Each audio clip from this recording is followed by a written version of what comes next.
केंद्र हैं वहां पर हम कनेक्टिविटी बेहतर कराएंगे। हम राज्यों को इसके लिए परफॉर्मेंस लिंक्ड इंसेंटिव भी देंगे और इसमें जो पर्यटकों की सुविधाओं को बढ़ाने और इसको लेकर के प्रचार करने की जो व्यवस्था है वो हम बेहतर करेंगे। हम चाहेंगे कि ई वीजा फैसिलिटी भी काफी अब सही तरीके से लागू किया जाए ताकि इससे पर्यटकों की आमद बढ़ सके।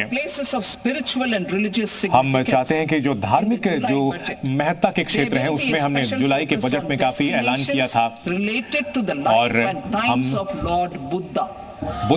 महात्मा बुद्ध से जुड़े हुए, उनके जीवन से जुड़े हुए जो जगहें हैं उनको हम आगे और विकसित करेंगे। मेडिकल टूरिज्म भी भारत में काफी आगे बढ़ रहा है और भारत में इलाज की जो सुविधाएं हैं वो बेहतरी की जा रही है और इसमें निजी क्षेत्र की भागीदारी है और इसमें हम चाहते हैं कि क्षमता को बढ़ाया जाए और वीजा के जो नियम है उसको आसान किया जाए। हम नवाचार यानी इनोवेशन को बढ़ाना चाहते हैं। हम चाहते हैं कि निजी क्षेत्र जो है वो इसमें बड़ी संख्या में हिस्सा ले और हमने जुलाई में जो ऐलान किया था इसके लिए हम 20,000 करोड़ रुपए इसके लिए आवंटित कर रहे हैं।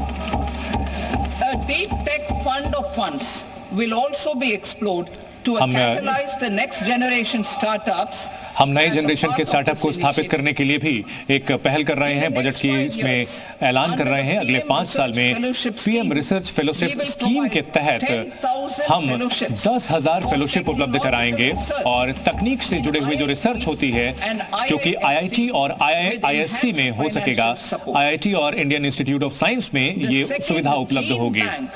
इसके अलावा दूसरे जीन बैंक जिसमें कि 10 लाख जर्म प्लाज्म लाइन की स्थापना की जा रही है ताकि भविष्य में जो खाद्य सुरक्षा है वो सुनिश्चित हो सके और इसमें हम इसमें चाहते हैं कि पब्लिक और प्राइवेट की इसमें भागीदारी हो।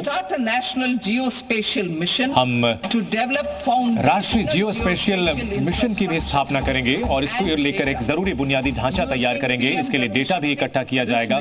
पीएम गतिशक्ति का हम इसमें इस्तेमाल करेंगे और इस मिशन के जरिए हम जो लैंड रिकॉर्ड्स हैं उसको आधुनिक बनाया जाएगा, शहरी विकास को जोड़ा जाएगा और इंफ्रास्ट्रक्चर से जुड़ी जो योजनाएं हैं उनको भी इससे जोड़ा जाएगा। ज्ञान भारतम मिशन की अगर बात करें तो सर्वे और कागजों को बेहतर करने को लेकर के जो हमारे ऐतिहासिक स्थल हैं उनको इसमें जोड़ा जाएगा, हमारे संग्रहालय को इसमें जोड़ा जाएगा, लाइब्रेरी यानी पुस्तकालय को जोड़ा जाएगा और इसमें 1 करोड़ जो इसमें पांडुलिपियां हैं यानी मैन्युस्क्रिप्ट्स हैं उसको जोड़ा जाएगा। हम एक राष्ट्रीय डिपॉजिटरी सिस्टम बनाएंगे यानी एक पूरी व्यवस्था होगी जिसमें पांडुलिपियों को रखा जाएगा। अब हम निर्यात की बात करते हैं जो कि चौथा इंजन है।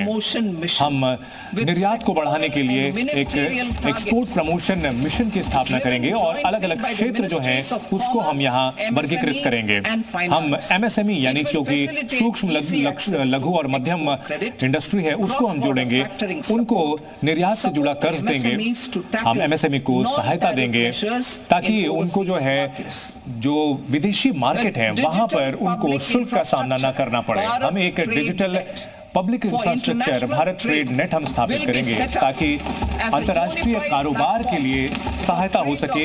ये इकलौता ऐसा प्लेटफॉर्म होगा जहां पर एक जगह सबको यहां पर समस्याओं का समाधान मिल सकेगा। इसके ये अभी जो यूनिफॉर्म प्लेटफॉर्म है ये उसकी अलग से होगा, उसकी सहायता करेगा और इसके लिए जो सहायता होगी जो हमारी क्षेत्रीय मैन्युफैक्चरिंग यानी विनिर्माण की जो क्षमताएं हैं उनको हम बढ़ाना चाहेंगे ताकि वैश्विक जो सप्लाई चेन है उसके साथ हम जुड़ सके। और हमारा जो इसके पीछे मकसद है वो ये होगा कि हम इसमें जो हमारे जो वरिष्ठ अधिकारी हैं उनके सहायता से कुछ खास उत्पादों की हम पहचान करेंगे और सप्लाई चेन में उसमें हम अपनी उपलब्धता बढ़ाएंगे और इसमें जो हमारे औद्योगिक क्षेत्र हैं उनको हम इसमें जोड़ेंगे और ऐसे क्षेत्र जहां पर उच्च कौशल की जरूरत पड़ती है हम उसमें सहायता करेंगे। हमारी सरकार जो है डोमेस्टिक इलेक्ट्रॉनिक इंडस्ट्री को हम मदद करेंगे ताकि हमारे जो युवाओं को काफी फायदा हो सके। एक राष्ट्रीय ढांचा बनाया जाएगा, फ्रेमवर्क बनाया जाएगा जिसकी स्थापना की जाएगी जिसमें राज्यों को मार्गदर्शन दिया जाएगा ताकि जो क्षमता बढ़ाने की जो टियर 2 शहर हैं यानी कि जो छोटे शहर हैं वहां पर ये क्षमताएं विकसित की जा सकेंगी ताकि वहां जो टैलेंट है और जहां जो बुनियादी ढांचा है वो बेहतर हो सके, वहां की जो व्यवस्थाएं हैं वो बेहतर हो सके और ताकि वे औद्योगिक ढांचे से जुड़ सके, इंडस्ट्री के साथ वे जुड़ सके। हमारी सरकार की ओर से जो बुनियादी ढांचा है और जो भंडारण की क्षमता है वो बढ़ाई जाएगी। तो जो फूल से जुड़े हुए क्षेत्र हैं उसको भी हम इससे जोड़ेंगे, उनका भंडारण बेहतर तरीके हो सके और इसको हम सुगम बनाएंगे ताकि जो लोग हैं जो उसका इस्तेमाल कर रहे हैं उनको आसानी हो। हम चाहते हैं कि सुधार के जरिए हम इन सबको लागू करें। पिछले कुछ सालों में हमने कई सुधार लागू किए हैं जिसका मकसद यह है कि जो टैक्स देने वाले लोग हैं उनको सुविधा हो सके। इसमें फेसलेस असेसमेंट यानी आकलन होता है, जल्दी तरीके से रिटर्न, उनको इनकम टैक्स रिटर्न मिलता है और सेल्फ असेसमेंट यानी खुद का जो लोग करते हैं उनको 99% लोग ऐसे हैं जो ऐसा कर पाते हैं, उनको रिटर्न मिल जाता है समय पर। और ऐसी जो हमारे कदम हैं इसको और आगे बढ़ाते रहेंगे और हमारे टैक्स डिपार्टमेंट की ओर से हम चाहते हैं कि पहले भरोसा किया जाए, बाद में उनका आकलन किया जाए। हम यहाँ नया इनकम टैक्स बिल अगले हफ्ते हम लाएंगे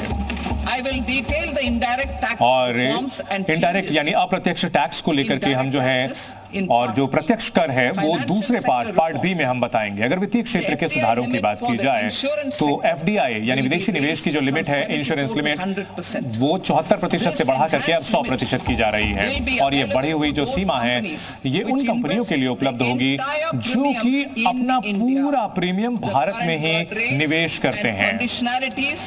अभी जो विदेशी निवेश है और उसको हम सरलीकृत करना चाहते हैं। The services of India Post Payment Bank will be deepened and expanded in rural areas. जो ग्रामीण इलाके हैं वहां पर पोस्ट पेमेंट बैंक की सुविधा उपलब्ध की जाएगी। नैपफिल की ओर से एक कॉर्पोरेट बॉन्ड्स के लिए एक नई पॉलिसी लाई जाएगी, नया ढांचा तैयार किया जाएगा। जो सार्वजनिक बैंक हैं वो ग्रामीण कोर फ्रेमवर्क स्थापित करेंगे ताकि जो सेल्फ हेल्प ग्रुप के जो सदस्य